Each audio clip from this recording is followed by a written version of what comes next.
We are not in the last days, though we have all heard that we are in the last days for generations and generations.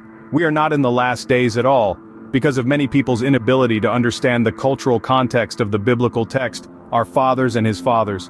Father misinterpreted the original context of the last days from the original audience. The disciples of Jesus and the first century church, they were in the last days, as stated in the previous video. The last days was about the last days of the old covenant that Israel was waiting to pass away.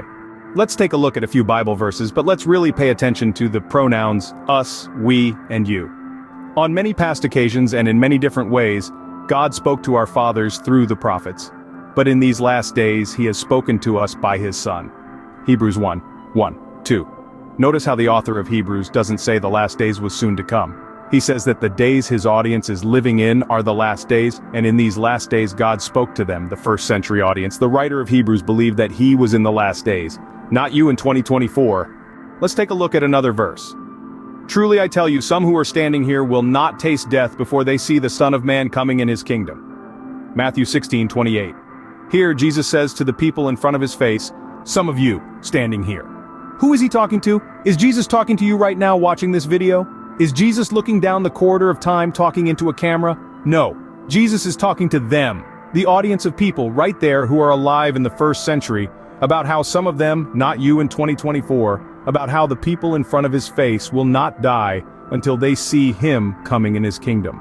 So, we've established the first century church was living in the last days. So what exactly was the last days about? Let's read this. Behold, the days are coming, declares the Lord, when I will make a new covenant with the house of Israel and the house of Judah, not like the covenant that I made with their fathers on the day when I took them by the hand to bring them out of the land of Egypt.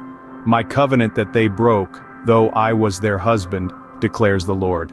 For this is the covenant that I will make with the house of Israel after those days, declares the Lord. I will put my law within them, and I will write it on their hearts, and I will be their God, and they shall be my people. Jeremiah 31:33. The last days was about the last days of the Old Covenant. The sign of the Old Covenant was the Jewish temple. The physical Jewish temple was so important they called it heaven and earth. To an ancient Jew, if the Jewish temple passed away, the Old Covenant passed away.